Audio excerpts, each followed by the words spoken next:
Hi everyone, welcome to Camping 101. This week we are talking about everything that you need to know to make your first camping trip simple. I'm Amy Hope with HTX Outdoors and Bayou City Outdoors, and I'm going to be going through tips, tricks, recommendations, checklists, everything that will help make your first camping trip much simpler. Because when you start thinking about camping, the list of equipment and things to do and things to have with you gets super long, super fast. So we're here to help you figure out the ins and outs and how to make it simple. So if you haven't already, go ahead and go to htxoutdoors.com/camping and download your camping workbook, or you can go to the Bayou City Outdoors website and grab your camping workbook from there. The workbooks between the two sites are pretty much exactly the same, except for there might be a couple different stories in each one, so you can just pick whichever one you want. Okay, so to get started, for day one, what we want to talk about is, why do you want to go camping? Because the reasons that you choose to go camping will help you pick a spot. So, for example, if you're looking for peace and quiet and you want to just get away from people, then you're going to want to look for a campsite that's more remote. And different parks around Texas and Houston have campsites that are remote that you can get what you're looking for. But if you want to be around people, let's say you don't want your first camping trip to be completely by yourself, you want others to be around in case you need to ask some questions or whatever, then all of the state parks have plenty of camping spots where you can go and be around people. That way you feel more comfortable than being out in the middle of the woods by yourself. So what we want you to do is think about, why do you want to go camping? And in the workbook on page 3, we have a whole list, an entire page of questions that you can ask yourself to help you figure out what type of camping you want to do. Because if you're new to it, you may not know exactly what you're looking for. So for example, I just gave you one example, but some of the other questions that we ask is, do you want to have a campfire? So some parks don't allow campfires at all, like Big Bend National Park. You're not allowed to have a campfire there ever. And then other parks that do normally allow you to have campfires, sometimes there's a burn ban. So you want to make sure you're doing research, because if that's a necessity for you, you're going to want to check it out before you make reservations. Other questions would be like, do you want a flushing toilet? Some campsites have bathroom access where they have flushing toilets and running water. Other campsites have just a porta potty type of composting toilet. And then some campsites don't have any toilet at all. So when you're thinking about camping, is how important is a toilet to you? That's going to help you pick a site. And then same thing with the shower. Some campgrounds have showers and some don't. So how important is it for you? If you're just camping one night, can you go without a shower? If you're camping for 4 days, can you go without a shower? Sometimes if you're close to a clean body of water, you can use that if you have biodegradable soap. So use the workbook. Again, you can download the workbook at htxoutdoors.com/camping or from the BayouCityOutdoors.com website, and go through and answer all of these questions. Now, you may not know all of the answers right now, and that's completely okay. But what we want to do is we want to start helping you pick a campsite and pick a park based on how you're answering these questions. So after you've had some time to go through and answer the questions, come back to this Facebook video, and in the comment sections, let us know what your top priority thing is that you want to do while you're camping, and we can give you recommendations about good parks to go to.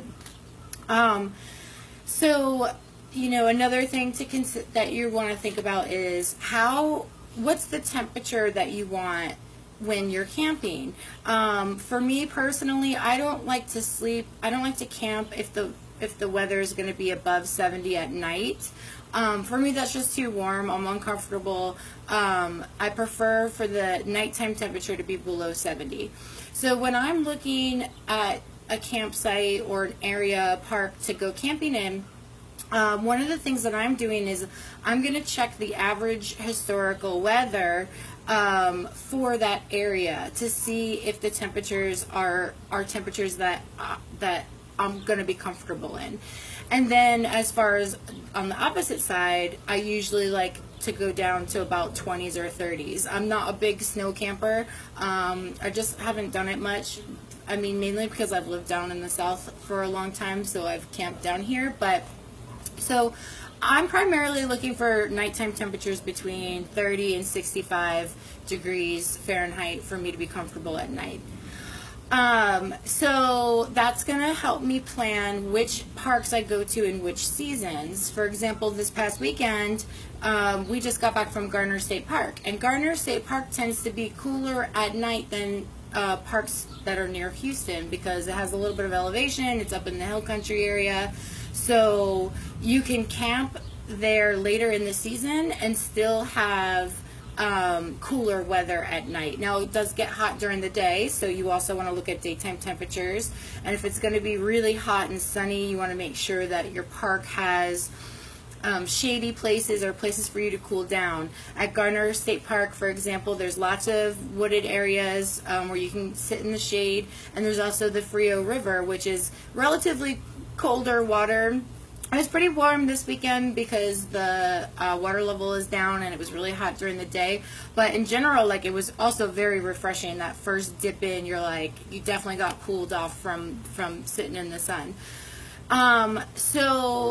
So in the comment section, let us know what types of things are you looking for your first camping trip, and again, we're going to help you pick some campsites. And if you don't know right now, that's okay. As we go throughout the week and we talk about different aspects of camping, you'll get a better idea of what you want, and you can always ask us at any point in time, and we'll help you find the perfect camping spots. So a couple things when you're thinking about camping spots, a couple of things to think about there are three main types of camping spots. There's going to be full RV hookup spots, which is where you've got you're driving a big RV and you want to connect your water and your sewer to the spot, your camping spot. Then you have electric only spots. Electric only spots, they're not going to have the sewer connections for your RVs, but they're going to have outlets for you to plug things in, and so you can charge your phones or plug your RVs in, plug your electric car in. And then there's water only spots, which is there's only a water spigot there. Now, throughout the park, a lot of times they have electricity so that if you did need to charge your phone or charge something, you can find an electrical outlet throughout the park. But at your specific campsite, you only have a water spigot. And then there's primitive spots that usually don't have anything. It's literally just a piece of land that you set up that's designated for you to set up your tent on. So before you reserve any spots, you want to know which of these do you want, and the prices vary based on the different camping sites. The primitives are typically the cheapest, whereas the full hookup ones are usually the most expensive, and then they vary in between. But usually most of the state parks and national parks, most of the state parks have all of these options for you to choose from. So when you're on the state park website, you can look at the maps. They all have maps of trails in the park, and you can see which parts of the campgrounds are which types of sites. They're all labeled. So when you're reserving your campsite, you can reserve them based on the type of campsite that you're looking for. Now, one very important thing to note when you're reserving your campsites, a couple things about reserving your campsites. The Texas State Parks, for Texas State Parks specifically, the furthest in advance that you can reserve a campground is 11 months. And some of the parks do actually fill up 11 months in advance. For example, Lost Maples State Park. We booked our our camping trip for Thanksgiving this year in December of last year. And literally the day that the sites opened, I got the sites at 8:30 in the morning and they were already half gone. And so just those few hours of being open online, people were reserving them already. So other state parks like Lake Livingston, sometimes it takes a while. You know, you don't have to do it exactly 11 months in advance. I think we did it a few months in advance. But they do fill up, and then once the weather gets nice, then people remember to go book their camping sites, and so then they usually fill up for the summer. So you want to try, you know, you want to probably start thinking about your fall camping trips now, and that's why we're doing this training in May, even though we're probably not going to do much camping in the Texas area until September. But we want you to start thinking about what type of camping experience you want and going through the training so that you can go ahead and reserve your spots for the fall, and then that way when you're ready, all the campsites won't be booked up.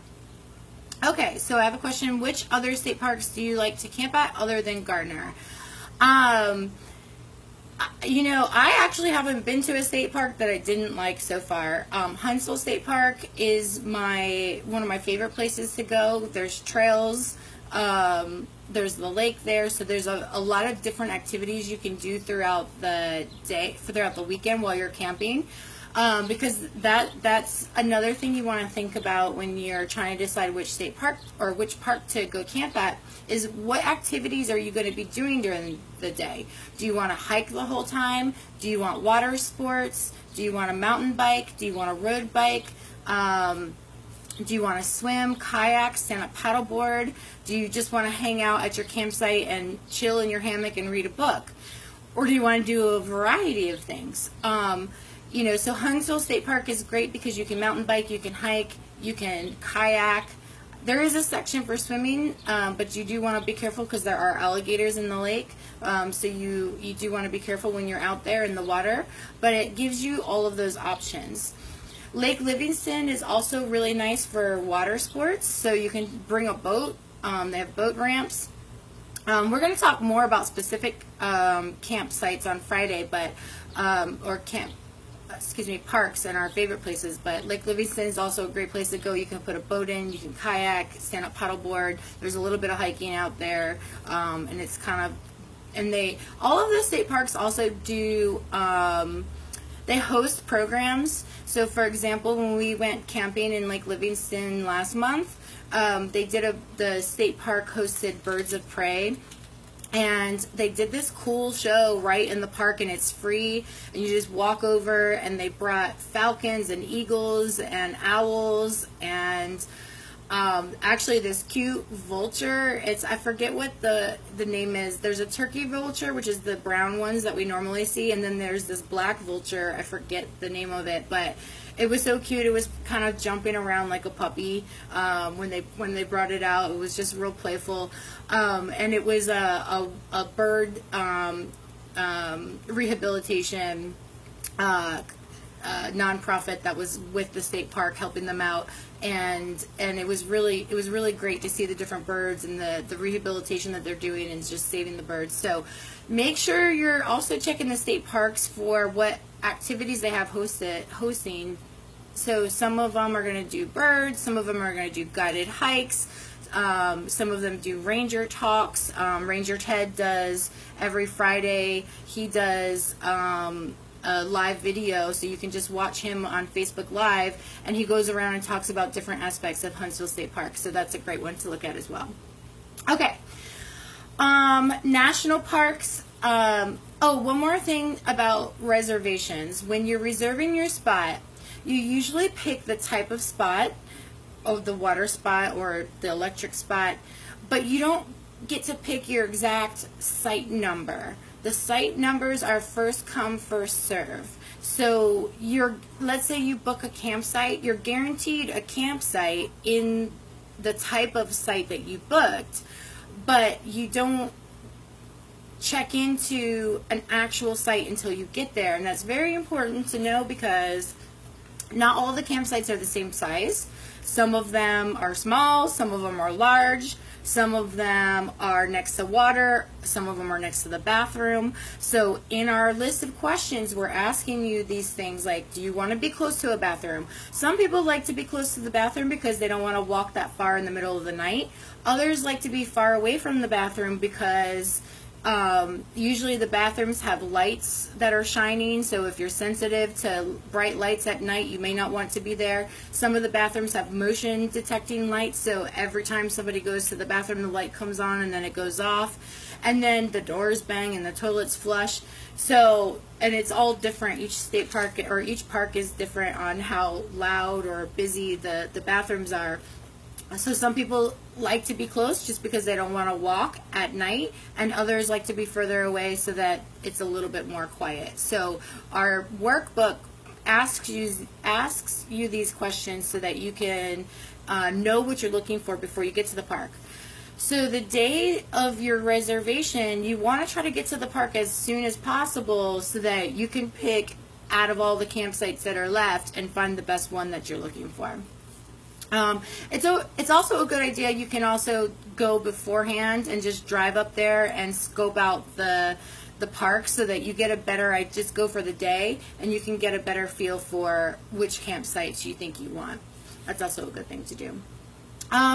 National park sites, you usually book those through recreation.gov, and a lot of them are first come first serve as well. So a lot of them don't even require reservations. You literally just go to the park the day you want to camp, and if they have sites still available, then you go camping. So it's a little bit easier to do that with just a couple people. If you have a large group, sometimes it's hard because if it happened to be a busy weekend and it fills up, then you have a large group of people where you're trying to figure out where to go. But it can be very nice, one, if all the reserve spots are booked already, but you still want to go camping for the weekend, you can go to one of the first come first serve campgrounds and still possibly do a last minute trip.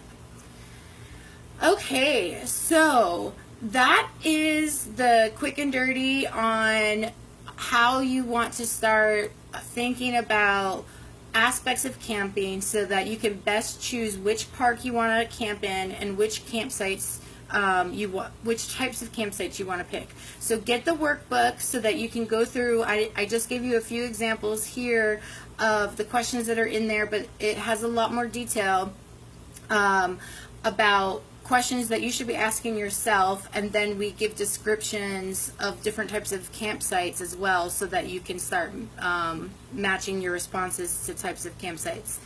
And if you have any questions about which parks are best based on the activities or the features that you're thinking about doing, go ahead and put them in the comment section, or you can contact HTX Outdoors or Bayou City Outdoors and we will answer all of your questions. We will be back here tomorrow at noon on the HTX Outdoors Facebook page and also the Bayou City Outdoors Facebook page.